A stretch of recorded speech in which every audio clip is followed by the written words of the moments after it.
ನಮ್ಮ ಗುರುಗಳಾದ ಬ್ರಹ್ಮಶ್ರೀ ಪಿತಾಮಹ ಸುಭಾಷ್ ಪತ್ರಿಜಿ ಮತ್ತು ಸ್ವರ್ಣಮಾಲ ಅಮ್ಮನವರಿಗೆ ನಮಸ್ಕರಿಸುತ್ತಾ ಈ ದಿನದ ಸತ್ಸಂಗನ ಪ್ರಾರಂಭ ಮಾಡ್ತಾ ಇದ್ದೀನಿ ಮಾಸ್ಟರ್ಸ್. ನಿನ್ನೆ ಈಗ 4 ದಿವಸದಿಂದ ಧರ್ಮದ ಬಗ್ಗೆ ಹೇಳ್ಕೊಂಡು ಬರ್ತಾನೆ ಇದ್ದಾರೆ. ಇವತ್ತು ನಮ್ಮ ಗುರುಗಳು ಧರ್ಮದ ಬಗ್ಗೆ ಏನ್ ಹೇಳಿದ್ದಾರೆ ಅಂತ ನೋಡ್ಕೊಂತ ಹೋಗೋಣ. ನಿನ್ನೆ ಧರ್ಮ ಅಂದ್ರೆ ಏನು, ಏನ್ ಮಾಡ್ಬೇಕು, ಏನ್ ಮಾಡ್ಬಾರ್ದು ಅಂತ ಹೇಳಿದ್ರು.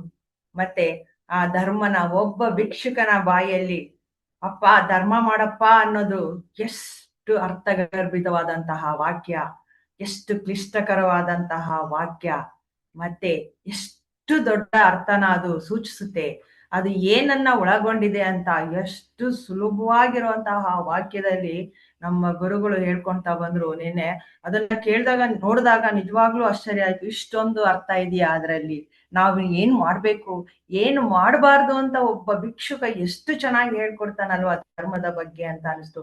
ಎಂತೆಂತಹ ಜ್ಞಾನಿಗಳು ಸಹ ಧರ್ಮದ ಬಗ್ಗೆ ಹೇಳಿದ್ರೆ ಸಾಮಾನ್ಯ ಒಬ್ಬ ಭಿಕ್ಷುಕನು ಸಹ ಧರ್ಮದ ಬಗ್ಗೆ ಹೇಗೆ ಹೇಳ್ತಾನೆ ಅನ್ನೋದನ್ನ ನಮ್ಮ ಗುರುಗಳು ಅದನ್ನ ಎಷ್ಟು ಅರ್ಥಗರ್ಭಿತವಾಗಿ ನಮ್ಗೆ ನಿನ್ನೆ ಕ್ಲಾಸಲ್ಲಿ ಹೇಳಿದ್ರು. ಮತ್ತೆ ಇವತ್ತು ಏನನ್ನ ಹೇಳ್ತಾರೆ ಅಂತ ನೋಡ್ಕೊಂಡು ಹೋಗೋಣ ಮಾಸ್ಟರ್ಸ್. ನಮ್ಗೆ ಈಗ ಪ್ರತಿಯೊಬ್ಬರಿಗೂ ಗೊತ್ತು ಧರ್ಮ ನಾವು ಮಾಡ್ಬೇಕು, ನಮ್ಮ ಸ್ವಧರ್ಮ ಅಂದ್ರೆ ಏನು, ಧರ್ಮ ಹೇಗಿದೆ ಅಂತ ಎಲ್ಲ ಗೊತ್ತಾಗಿದೆ ಇವಾಗ ನಮ್ಗೆ. ಮತ್ತೆ ಯಾಕೆ ಎಲ್ಲಾ ಜನಗಳು ಧರ್ಮದ ಕಡೆಗೆ ಬರ್ತಾ ಇದ್ದಾರೆ ಅಂತ ಹೇಳ್ತಾರೆ ಗುರುಗಳು.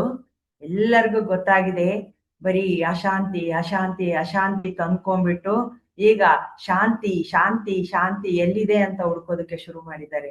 ಅದಕ್ಕೋಸ್ಕರನೇ ಬರ್ತಾ ಇದ್ದಾರೆ ಎಲ್ಲರೂ ಧರ್ಮದ ಕಡೆಗೆ.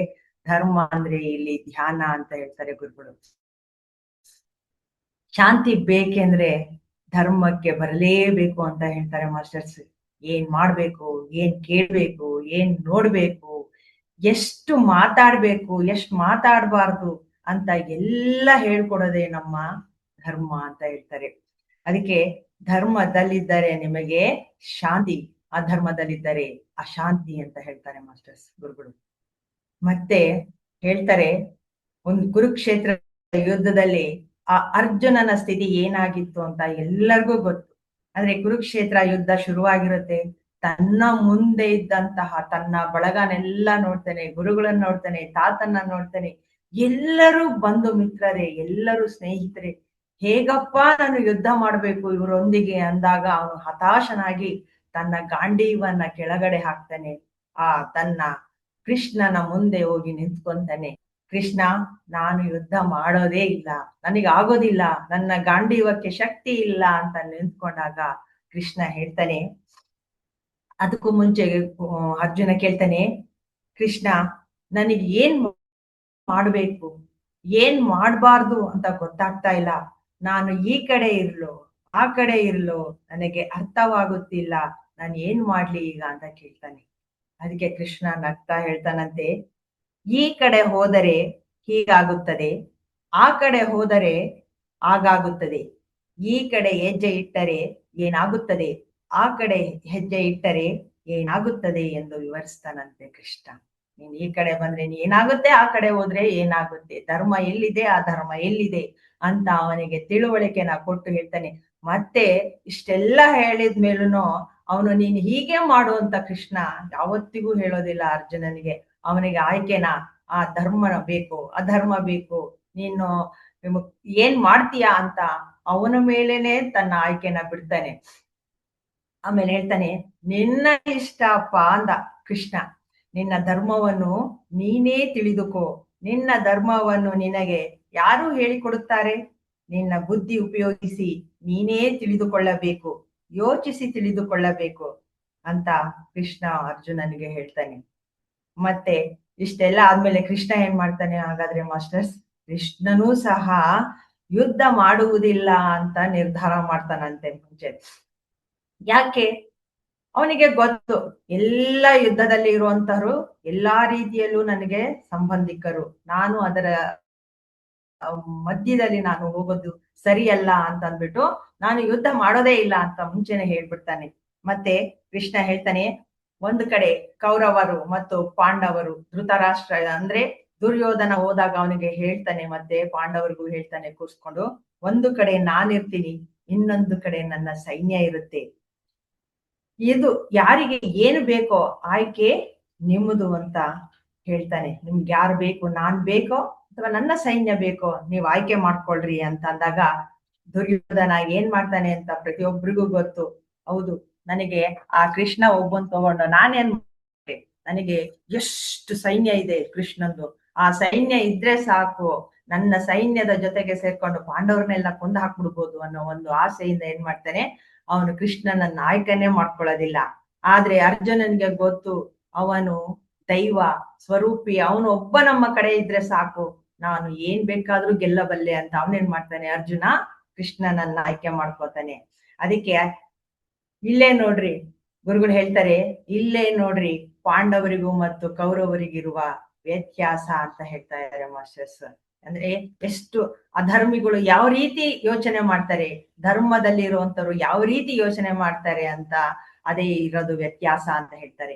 ಮತ್ತೆ ಆ ದ್ವಾಪರ ಯುಗದ ಕುರುಕ್ಷೇತ್ರನ ಬಿಟ್ಟು ನಮ್ಮ ನಾವು ಇರುವಂತಹ ಸಂಸಾರಿಕ ಮತ್ತು ಆಧ್ಯಾತ್ಮಿಕರ ಬಗ್ಗೆ ಈಗ ಹೇಳ್ಕೊಂಡು ಹೋಗ್ತಾರೆ ಮಾಸ್ಟರ್ಸ್.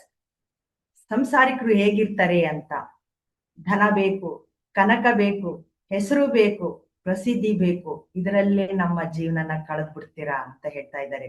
ಮತ್ತೆ ಆಧ್ಯಾತ್ಮಿಕರು ಯಾವ ರೀತಿ ಹೇಳ್ತಾರೆ, ಧನ ಬೇಡ, ಕನಕ ಬೇಡ, ಹೆಸರು ಬೇಡ, ಪ್ರಸಿದ್ಧಿ ಬೇಡ, ನನಗೆ ಯಾವುದು ಬೇಡ, ಧರ್ಮ ಒಂದೇ ಬೇಕು ಅಂತ ಆ ಧರ್ಮದ ಪಾದನ ಹಿಡ್ಕೊಂಡಿರ್ತಾರೆ ಆಧ್ಯಾತ್ಮಿಕರು ಅಂತ ಹೇಳ್ತಾರೆ. ಅಂದ್ರೆ ಕೌರವರಿಗೆ ಇಲ್ಲಿ ಸೈನ್ಯ ಬೇಕಿತ್ತು, ಪಾಂಡವರಿಗೆ ಕೃಷ್ಣ ಮಾತ್ರ ಬೇಕಿತ್ತು. ಇಲ್ಲಿ ಕೌರವರಿಗೆ ಸೈನ್ಯ ಯಾಕೆ ಬೇಕಿತ್ತು, ಕ್ವಾಂಟಿಟಿ ಅಂತಾರೆ ಗುರುಗಳು. ಕ್ವಾಂಟಿಟಿ ಅಂದ್ರೆ ಇಲ್ಲಿ ಕೌರವರು ಎಷ್ಟು ಜನ, 100 ಜನ, ಪಾಂಡವರು ಇಲ್ಲಿ 5 ಜನ ಮಾತ್ರ ಇರೋದು. ಅದಕ್ಕೆ ಗುರುಗಳು ಹೇಳ್ತಾರೆ, ಕೌರವರು ಅಂದ್ರೇನೆ ಕ್ವಾಂಟಿಟಿ, ಪಾಂಡವರು ಅಂದ್ರೆ ಕ್ವಾಲಿಟಿ. ಅದಕ್ಕೆ ಆ ದುರ್ಯೋಧನ ಕ್ವಾಂಟಿಟಿನ ಆರಿಸ್ಕೊಂಡ್ಬಿಟ್ಟ, ಅಂದ್ರೆ ಕೃಷ್ಣನ ಸೈನ್ಯನ ಆರಿಸ್ಕೊಂಡ. ಆದ್ರೆ ಪಾಂಡವರು ಕ್ವಾಲಿಟಿಯಲ್ಲಿ ಇದ್ದಿದ್ರಿಂದ ಕೃಷ್ಣನನ್ನು ಮಾತ್ರ ಆಯ್ಕೆ ಮಾಡ್ಕೊಂಡ್ರು ಅಂತ ಹೇಳ್ತಾ ಇದ್ದಾರೆ. ಕ್ವಾಲಿಟಿನ ಆಯ್ಕೆ ಮಾಡ್ಕೊಂಡ್ರೆ ಕ್ವಾಂಟಿಟಿಯನ್ನ ಆಯ್ಕೆ ಮಾಡ್ಕೊಂತು ಅಂತಾರೆ. ಅದಕ್ಕೆ ಇದೇ ಮಹಾಭಾರತ ಅಂತ ಹೇಳ್ತಾರೆ ಮಾಸ್ಟರ್ ಗುರುಗಳು ನಮ್ಗೆ. ಮತ್ತೆ ಮುಂದುವರೆದ ಹೇಳ್ತಾರೆ, ಈಗ ಕಾಲ ಬದಲಾಗಿದೆ, ಈಗ ಕೌರವರು ಬರೀ 5 ಜನರಿದ್ದಾರೆ ಅಂತ ಹೇಳ್ತಾ ಇದ್ದಾರೆ. ಮತ್ತೆ ನಮ್ಮ ಗುರುಗಳು ನಮ್ಮ ಈಗಿನ ಕಾಲಕ್ಕೆ ಬರ್ತಾ ಇದ್ದಾರೆ ಮಾಸ್ಟರ್ಸ್. ಆ ಕುರುಕ್ಷೇತ್ರ ಯುದ್ಧದೆಲ್ಲ ಆದ ನಂತರ ಹೇಳ್ತಾ ಇದ್ದಾರೆ, ಈಗ ಕಾಲ ಬದಲಾಗಿ ಹೋಗ್ಬಿಟ್ಟಿದೆ, 100 ಜನ ಅಲ್ಲ ಕೌರವರು ಇರೋದು, ಈಗ ಕೇವಲ 5 ಜನ ಅಂತಾರೆ. ಈಗ ಪಾಂಡವರು ಎಷ್ಟು ಜನ ಇದ್ದಾರೆ ಅಂತ ಹೇಳ್ತಾರೆ ಗುರುಗಳು, ಅಂದ್ರೆ ಲಕ್ಷಾಂತರ ಜನರಿದ್ದಾರೆ. ಕಾಲ ಬದಲಾಗ್ಬಿಟ್ಟಿದೆ, ಪಾಂಡವರು ಈಗ ಲಕ್ಷಕ್ಕೆ ಹೋಗಿದ್ದಾರೆ ಅಂತ ಹೇಳ್ತಾರೆ. ಮತ್ತೆ ನಡೆದ ಕತೆ ಏನು, ನಡೆಯುತ್ತಿರುವ ಕತೆ ಏನಾಗಿದೆ, ಈಗ ನಡೆಯಲಿರುವ ಕಥೆಯ ಬಗ್ಗೆನೂ ಸಹ ಗುರುಗಳು ಹೇಳ್ತಾರೆ. ಅಂದ್ರೆ ನಡೆದೋಗಿರುವಂತಹ ಕತೆ ಅಂದ್ರೆ ಏನು, 100 ಜನ ಕೌರವರಿದ್ರು, 5 ಜನ ಮಾತ್ರ ಪಾಂಡವರಿದ್ರು, ಅದು ನಡೆದೋಗಿರೋದು ಪಾಸ್ಟ್ ಅಂತ ಹೇಳ್ತಾ ಇದ್ದಾರೆ. ಮತ್ತೆ ಈಗ ಪ್ರೆಸೆಂಟ್ ಏನ್ ನಡೀತಾ ಇದೆ, ನಡೀತಿರುವ ಕತೆ ಏನು ಅಂದ್ರೆ 100 ಜನ ಪಾಂಡವರು, 5 ಜನ ಮಾತ್ರ ಕೌರವರು, ಇದು ಈಗ ನಡೀತಿರುವಂತಹ ಕತೆ ಅಂತ ಹೇಳ್ತಾರೆ. ಮತ್ತೆ ಮುಂದೆ ನಡೆಯಲಿರುವ ಕಥೆನೂ ಹೇಳ್ತಾರೆ ಮಾಸ್ಟರ್ಸ್, ಫ್ಯೂಚರ್ ಅಲ್ಲಿ ಏನಾಗುತ್ತೆ ಅಂತ. ಎಲ್ಲರೂ ಕೃಷ್ಣಂದಿರೇ ಅಂತ ಹೇಳ್ತಾರೆ.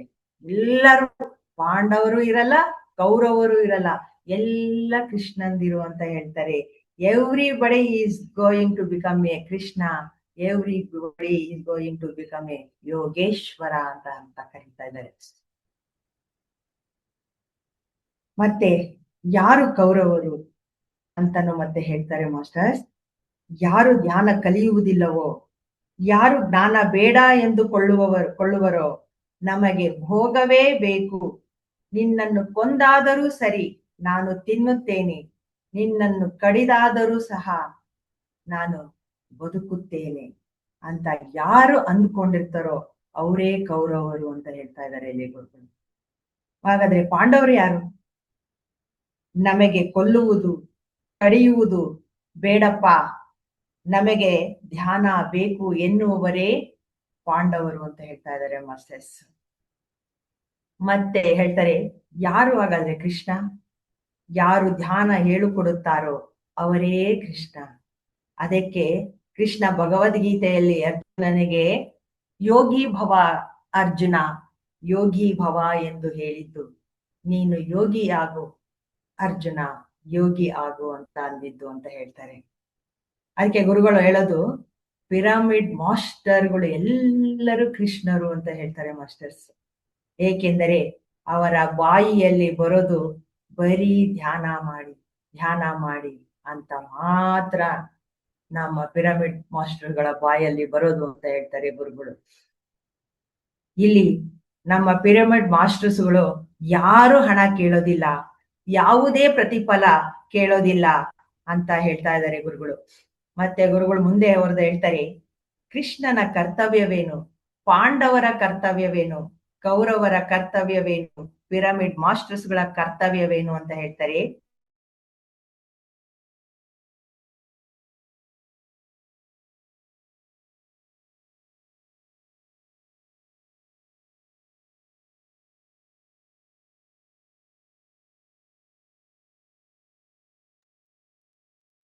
ಮೇಡಮ್ ಸ್ಟಕ್ ಆಗಿದೆ.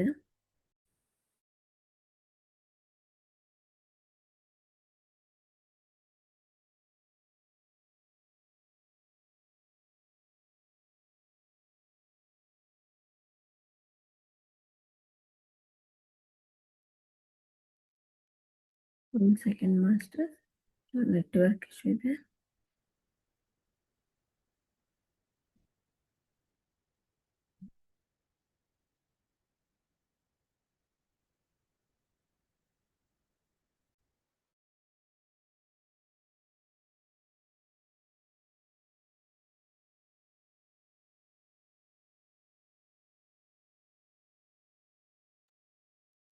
Yes madam.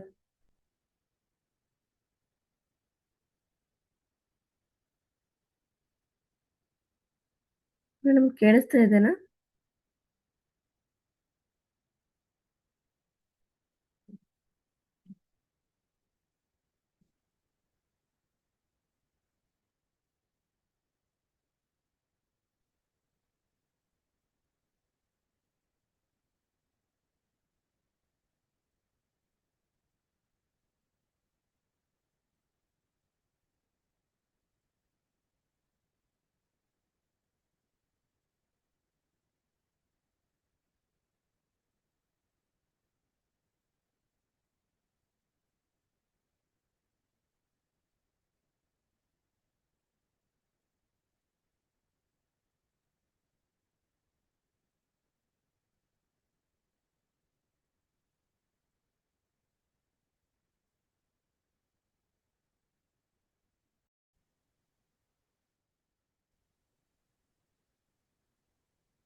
ಕೇಳಿಸ್ತಾ ಇದೆಯಲ್ಲ ಮೇಡಮ್? ಎಸ್ ಮೇಡಮ್, ಕೇಳಿಸ್ತಿದೆ. ಓಕೆ ಮಾಸ್ಟರ್ಸ್, ಸ್ವಲ್ಪ ಇಂಟರ್ನೆಟ್ ಪ್ರಾಬ್ಲಮ್ ಆಯ್ತು ಮಾಸ್ಟರ್ಸ್, ಸರಿ. ಆ ದುರ್ಯೋಧನ ಹೇಳ್ತಾನಂತೆ, ಜಾನಾಮಿ ಧರ್ಮಂ ನ ಚಮೇ ಪ್ರವೃತ್ತಿ, ಜಾನಾಮ್ಯ ಧರ್ಮಂ ನ ಚಮೇ ನಿವೃತ್ತಿ ಅಂತ ಹೇಳ್ತಾನೆ.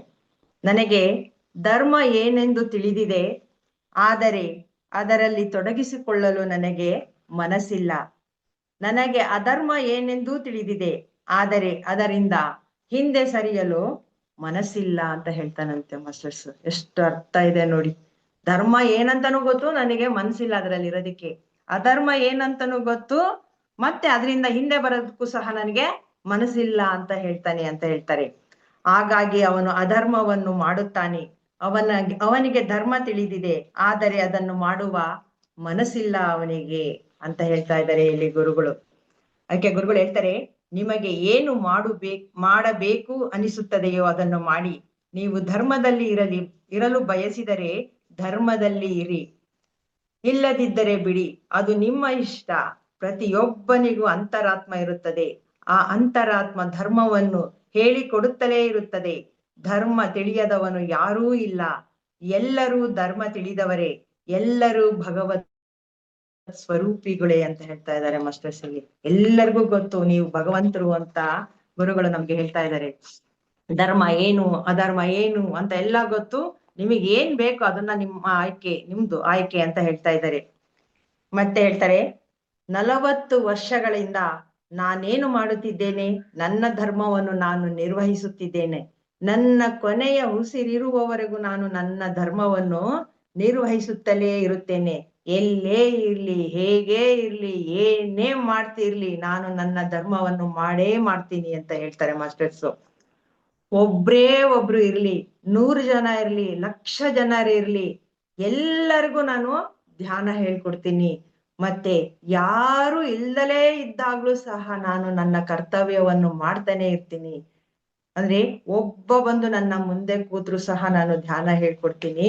ಅಥವಾ ನನ್ನ ಮುಂದೆ ಯಾರು ಇರ್ದಿದ್ರು ಏನ್ ಮಾಡ್ತೀನಿ ಗೊತ್ತಾ, ನಾನು ಕೂತ್ಕೋತೀನಿ, ನೆಮ್ಮದಿಯಾಗಿ ಕೂತ್ಕೊಂಡು ಕೈ ಕಾಲುಗಳನ್ನೆಲ್ಲ ಕ್ರಾಸ್ ಮಾಡ್ಕೊಂಡು ಕೂತ್ಕೊಂಡ್ಬಿಟ್ಟು ನಿಧಾನವಾಗಿ ನನ್ನ ಕಣ್ಣು ಮುಚ್ಕೊಂಡು ನನ್ನ ಉಸಿರಾಟನ ಗಮನಿಸ್ಕೊಂಡು ನಾನು ಧ್ಯಾನ ಮಾಡೋದಕ್ಕೆ ಶುರು ಮಾಡ್ತೀನಿ.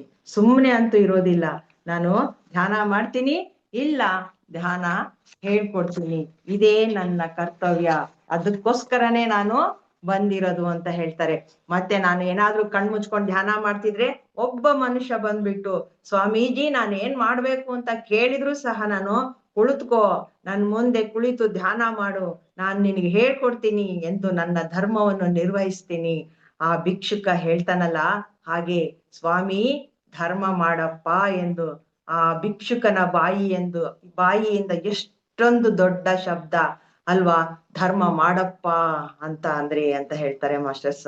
ಆ ಭಿಕ್ಷುಕ ಹೇಳ್ತಾ ಇರೋ ಆ ಪದದಲ್ಲಿ ಎಷ್ಟು ಅರ್ಥ ಇದೆ. ಅದಕ್ಕೋಸ್ಕರನೇ ನಾನು ಪ್ರತಿ ಕ್ಷಣ ನನ್ನ ಧರ್ಮವನ್ನ ನಾನು ಮಾಡ್ತಾನೆ ಇರ್ತೀನಿ, ನನ್ನ ಕರ್ತವ್ಯನ ನಾನು ಮಾಡ್ತಾನೆ ಇರ್ತೀನಿ ಅಂತ ಹೇಳ್ತಾರೆ ಗುರುಗಳು ಇಲ್ಲಿ.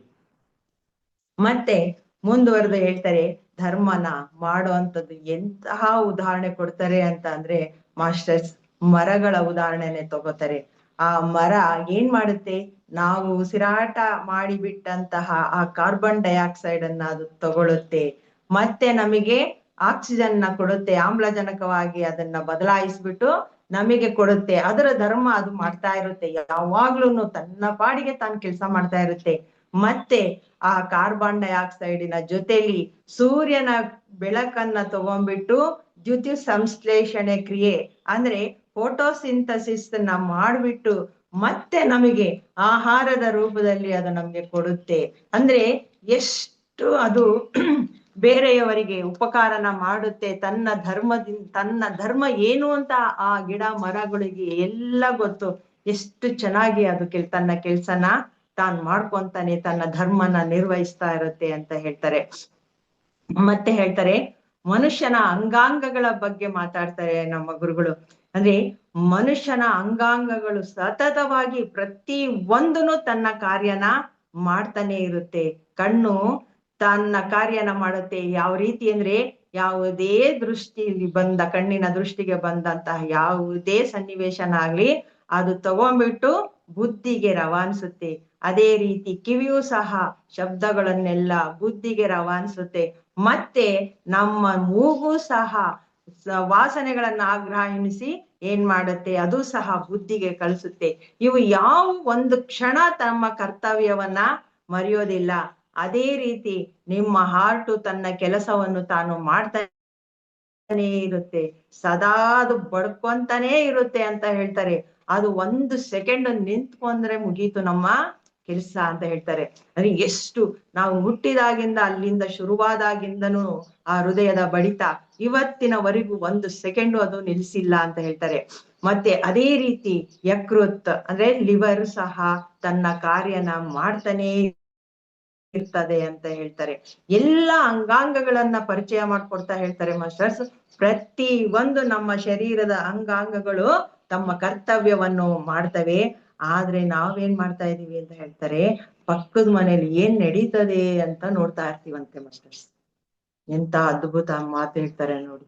ಅಂದ್ರೆ ಎಲ್ಲಾ ಅಂಗಾಂಗಗಳು ಹೇಳ್ಕೊಡ್ತಾನೆ ಇರ್ತವೆ, ನೋಡು ನಮ್ ಕಡೆ ನೋಡು ನೀನು, ನಾವ್ ಎಷ್ಟು ಹಗಲು ರಾತ್ರಿ 1 ಸೆಕೆಂಡ್ ಸುಮ್ನೆ ಇಲ್ದಂಗೆ ಪ್ರತಿ ಕ್ಷಣ ನಾವು ಕೆಲಸ ಮಾಡ್ತೀವಿ, ನಮ್ಮ ಧರ್ಮನ ಮಾಡ್ತೀವಿ. ನೀನು ಏನ್ ಮಾಡ್ತಾ ಇದೀಯಾ, ಪಕ್ಕದ ಮನೆಯಲ್ಲಿ ಏನ್ ಕೆಲ್ಸ ನಡೀತಾ ಇದೆ, ಅಲ್ಲಿ ಯಾರು ಬಂದ್ರು, ಏನಾಯ್ತು ಅಂತ ನೋಡ್ತೀಯಲ್ಲ ಅಂತ ಅವು ನಮಗೆ ಹೇಳ್ತಾವಂತೆ ಮಾಸ್ಟರ್ಸ್. ಅದಕ್ಕೆ ಹೇಳ್ತಾರೆ ಗುರುಗಳು, ಶರೀರವೇ ತನ್ನ ಧರ್ಮವನ್ನು ನಿರ್ವಹಿಸುತ್ತಿರುವಾಗ ನಾವು ನಮ್ಮ ಧರ್ಮವನ್ನು ನಿರ್ವಹಿಸುತ್ತಿದ್ದೇವೋ ಇಲ್ಲವೋ ಅದಕ್ಕೆ ಆ ಭಿಕ್ಷುಕ ಹೇಳುವುದು ಅಪ್ಪ ಧರ್ಮ ಮಾಡಪ್ಪ ಅಂತ. ಅಂದ್ರೆ ನೀನು ಮರ್ತು ಬಿಟ್ಟು ಅಕ್ಕಪಕ್ಕದವ್ರನ್ನ ನೋಡ್ಕೊಂಡು ಕೂತಿದ್ಯಲ್ಲ, ಅದಕ್ಕೆ ನಿನ್ಗೆ ಭಿಕ್ಷುಕ ಬಂದು ಹೇಳ್ತಾ ಇದ್ದಾನೆ, ಅಪ್ಪ ಧರ್ಮ ಮಾಡಪ್ಪ, ಯಾಕೆ ಸುಮ್ನೆ ಕೂತ್ಕೊಂಡಿದ್ಯಾ ಅಂತ ಹೇಳ್ತಾ ಇದ್ದಾರೆ ಮೈ ಡಿಯರ್ ಫ್ರೆಂಡ್ಸ್ ಅಂತ ಹೇಳ್ತಾರೆ ಗುರುಗಳು. ಮತ್ತೆ ಮುಂದುವರೆದು ಹೇಳ್ತಾರೆ, ದ್ರೌಪದಿಯ ವಸ್ತ್ರಾಪಹರಣ ನಡೆಯುತ್ತಿದ್ದಾಗ ಶ್ರೀಕೃಷ್ಣ ಬಂದು ಕಾಪಾಡಿದ. ತನ್ನ ಕರ್ತವ್ಯವನ್ನು ತಾನು ಮಾಡಿದ ಕೃಷ್ಣ. ಯಾಕೆ? ಆ ದ್ರೌಪದಿ ಮಾಡಿದ ಕರ್ತವ್ಯಕ್ಕೆ ಅಂತ ಹೇಳ್ತಾನೆ. ಆ ದ್ರೌಪದಿ ಏನ್ ಮಾಡಿದ್ಲು? ಕೃಷ್ಣನಿಗೆ ಸಹಾಯ ಮಾಡಿದ್ಲು. ಅವಳ ಕರ್ತವ್ಯವನ್ನು ಮಾಡಿದ್ಲು. ಅದಕ್ಕೋಸ್ಕರ ಇಲ್ಲಿ ಕೃಷ್ಣ ಏನ್ ಮಾಡ್ದ? ತನ್ನ ಕರ್ತವ್ಯವನ್ನು ಮಾಡೋದಕ್ಕೆ ಬಂದ. ಅವಳ ವಸ್ತ್ರಾಪರಣ ಮಾಡ್ಬೇಕಾದ್ರೆ ಆ ದುಶ್ಯಾಸನ ಕೃಷ್ಣ ಬಂದು ಅವಳನ್ನ ಕಾಪಾಡಿದ್ದು ಅದಕ್ಕೆ ಅಂತ ಹೇಳ್ತಾ ಇದ್ದಾರೆ. ಅಂದ್ರೆ ನೀನು ನಿನ್ನ ಕರ್ತವ್ಯವನ್ನು ಮಾಡಿದಾಗ ಆ ಸೃಷ್ಟಿ ನಿನ್ನ ಸಹಾಯಕ್ಕೆ ಬಂದೇ ಬರುತ್ತೆ ಅಂತ ಹೇಳ್ತಾರೆ ಗುರುಗಳು. ಮತ್ತೆ ಎಷ್ಟೋ ಅಂದ್ರೆ ಪ್ರಪಂಚದಲ್ಲಿ ಎಷ್ಟೋ ಜನಗಳನ್ನ ಹೆಣ್ಣು ಮಕ್ಕಳನ್ನ ವಸ್ತ್ರಾಪರಣ ಮಾಡ್ತಾರೆ. ಆದ್ರೆ ಎಲ್ಲಾ ಕಡೆ ಕೃಷ್ಣ ಬಂದು ಅವರಿಗೆ ವಸ್ತ್ರಗಳನ್ನ ಕೊಡ್ತಾನ? ಇಲ್ಲ. ಅವರು ಏನು ಮಾಡಿರ್ತಾರೋ, ಅವರು ಯಾವ ಕೆಲಸ ಏನು ಸಹಾಯ ಮಾಡಿರ್ತಾರೋ ಆ ಸೃಷ್ಟಿಗೆ ಅಂದಾಗ ಮಾತ್ರ ಆ ಸೃಷ್ಟಿ ನಿಮ್ಮ ಸಹಾಯಕ್ಕೆ ಬರುತ್ತೆ ಹೊರತು ಇಲ್ದಿದ್ರೆ ಬರೋದಿಲ್ಲ ಅಂತ ಹೇಳ್ತಾ ಇದ್ದಾರೆ ನಮ್ಗೆ. ಅದಕ್ಕೆ ಹೇಳ್ತಾರೆ, ಶ್ರೀಕೃಷ್ಣ ಯಾಕೆ ಕೊಟ್ಟ ಅವಳಿಗೆ ಅಂತ ಅಂದ್ರೆ ಪಾತ್ರಕ್ಕೆ ತಕ್ಕಂತೆ ದಾನವಿರುತ್ತದೆ ಅಂತ ಹೇಳ್ತಾರೆ ಮಾಸ್ಟರ್ಸ್. ದ್ರೌಪದಿ ಆ ದಾನಕ್ಕೆ ಅರ್ಹಳಾಗಿದ್ದಳು. ಉಳಿದವರು ಅರ್ಹರಲ್ಲ. ಅರ್ಹತೆ ಇಲ್ಲದಿದ್ದಾಗ ಅದು ಸಿಗುವುದಿಲ್ಲ, ಅರ್ಹತೆ ಇದ್ದಾಗ ಸಿಗದೇ ಇರುವುದಿಲ್ಲ. ಅರ್ಹರಲ್ಲದವರಿಗೆ ಕೊಡುವುದು ಧರ್ಮವಲ್ಲ, ಅರ್ಹರಾದವರಿಗೆ ಕೊಡದೇ ಇರುವುದೂ ಧರ್ಮವಲ್ಲ. ಸೃಷ್ಟಿಯಲ್ಲಿ ಧರ್ಮ ತಾಂಡವಾಡುತ್ತಿದೆ ಎಂದು ತಿಳಿದುಕೊಳ್ಳುವುದೇ ಆಧ್ಯಾತ್ಮಿಕತೆ ಅಂತ ಹೇಳ್ತಾ ಇದ್ದಾರೆ ಮಾಸ್ಟರ್ಸ್. ಮತ್ತೆ ಹೇಳ್ತಾರೆ, ನಾವು ಸೃಷ್ಟಿಗೆ ಸಾರಿ ಮಾಸ್ಟರ್ಸ್ ಒಂದ್ ನಿಮಿಷ.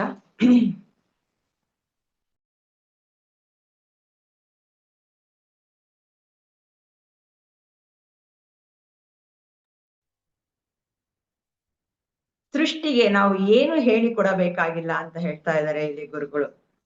ಹೇಗೆ ಅಂದ್ರೆ, ಓ ಸೃಷ್ಟಿಯೇ ಧರ್ಮ ಮಾಡು ಎಂದು ಹೇಳಬೇಕಿಲ್ಲ, ಸೃಷ್ಟಿ ಧರ್ಮವನ್ನು ಮಾಡ್ತಾನೆ ಇರುತ್ತೆ, ನೀನು ತಿಳಿದುಕೋ ಅಷ್ಟೇ ಅಂತ ಹೇಳ್ತಾ ಇದ್ದಾರೆ. ನಿನಗಷ್ಟೇ ಅರ್ಥ ಆಗ್ಬೇಕಾಗಿರೋದು ಧರ್ಮ ಏನ್ ಮಾಡ್ಬೇಕು ಅಂತ.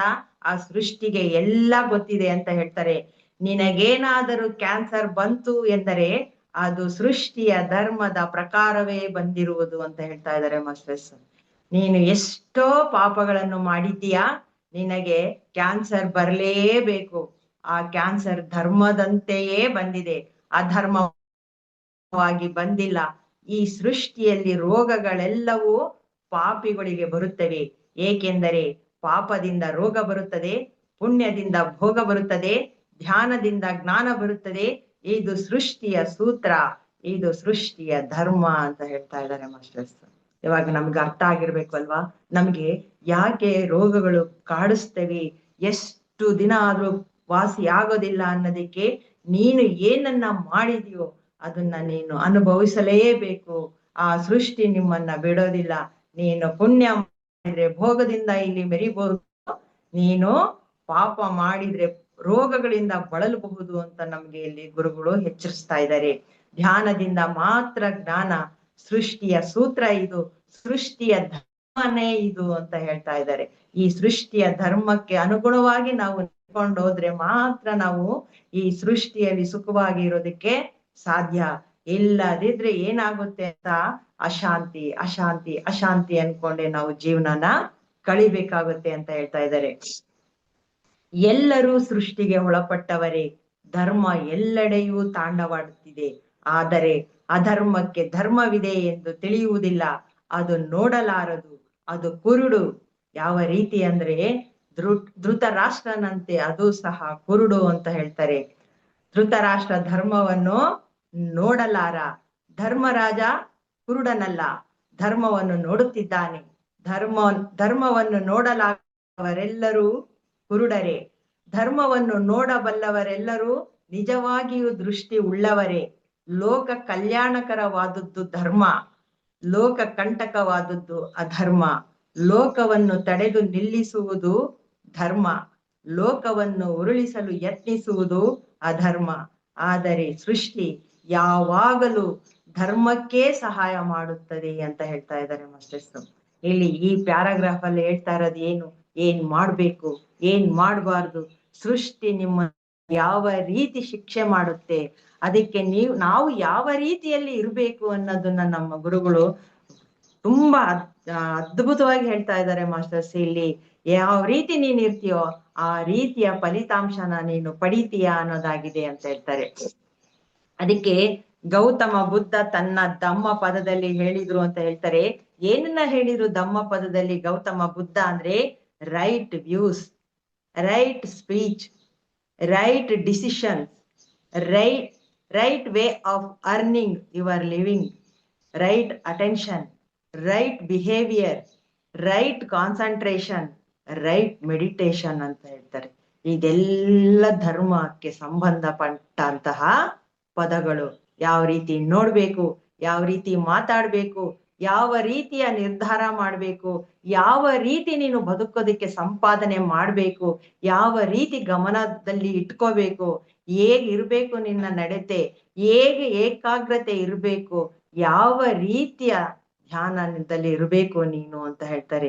ಸರಿಯಾದ ಧ್ಯಾನದಲ್ಲಿ ಇದ್ದಾಗ ಮಾತ್ರ ನೀನು ಧಾರ್ಮಿಕ ಅಂದ್ರೆ ಆ ಧರ್ಮದಲ್ಲಿ ಇರೋದಿಕ್ಕೆ ಸಾಧ್ಯ ಅಂತ ಗೌತಮ ಬುದ್ಧ ತಮ್ಮ ಧಮ್ಮ ಪದದಲ್ಲಿ ಹೇಳಿದ್ದಾರೆ ಅಂತ ಹೇಳ್ತಾ ಇದ್ದಾರೆ. ಇದೆಲ್ಲ ಧರ್ಮ ಪದದಲ್ಲಿ ಹೇಳಿರೋದು. ಮತ್ತೆ ಹೇಗಿರ್ಬಾರ್ದು ಅಂತ ನಮ್ ಗುರುಗಳು ಹೇಳ್ತಾರೆ. ರಾಂಗ್ ವ್ಯೂಸ್, ರಾಂಗ್ ಸ್ಪೀಚ್, ತಪ್ಪು ಸಂಕಲ್ಪಗಳು, ತಪ್ಪು ಶ್ರದ್ಧೆ, ಇವೆಲ್ಲವೂ ಅಧರ್ಮ. ಅವರು ಗೌತಮ ಬುದ್ಧ ಧಮ್ಮ ಪದವನ್ನು ಹೇಳಿದ್ರು. ಇವೆಲ್ಲ ಅಧರ್ಮ ಪದಗಳು. ಧರ್ಮ ಎಂಬ ಶಬ್ದ ಎಷ್ಟೊಂದು ದೊಡ್ಡದು ನೋಡಿ. ಮಹಾಭಾರತ ಪ್ರಾರಂಭವಾಗುವಾಗ ಸಹ ಇದನ್ನೇ ಹೇಳುತ್ತೆ. ಧರ್ಮ ಕ್ಷೇತ್ರೇ ಕುರುಕ್ಷೇತ್ರೇ ಸಮಾವೇತ ಯುಯುತ್ಸವ ಮಾಮಕಃ ಪಾಂಡವಾಶ್ಚೈವ ಕಿಂ ಕುರ್ವತ ಸಂಜಯ ಅಂತ ಹೇಳ್ತಾರೆ. ಅಂದ್ರೆ ಮಹಾಭಾರತ ಈ ಕುರುಕ್ಷೇತ್ರದಲ್ಲಿ ಶುರುವಾಗ್ಬೇಕಾದ್ರೆ ಇದೇ ಶ್ಲೋಕನ ಹೇಳಿ ಆ ಕುರುಕ್ಷೇತ್ರ ಸ್ಟಾರ್ಟ್ ಆಗುತ್ತೆ. ಧರ್ಮ ಅನ್ನೋ ಪದದಿಂದನೇ ಪ್ರಾರಂಭ ಆಗೋದು ಅಂತ ಇಲ್ಲಿ ನಮ್ಗೆ ಗುರುಗಳು ಹೇಳ್ತಾ ಇದ್ದಾರೆ. ಮಾಸ್ಟರ್ಸ್, ಇವತ್ತಿಗೆ ಇಲ್ಲಿವರೆಗೂ ಕ್ಲಾಸಸ್ ಸಾಕು ಅನ್ಸುತ್ತೆ. ಈ ಶ್ಲೋಕನ ಮುಂದಿನ ಕ್ಲಾಸ್ ಅಲ್ಲಿ ತಗೋತೀನಿ. ಅದ್ರ ಅರ್ಥ ಏನು ಅಂತ ನಮ್ ಗುರುಗಳು ಏನನ್ನ ಹೇಳ್ತಾರೆ ಮುಂದಿನ ಕ್ಲಾಸ್ ಅಲ್ಲಿ ಧರ್ಮದ ಬಗ್ಗೆ ಅಂತ ತಿಳ್ಕೊಳ್ಳೋಣ. ಅಲ್ಲಿವರೆಗೂ ನಿಮ್ಗೆಲ್ಲರಿಗೂ ನಮಸ್ಕಾರಗಳು masters. Thank you very much.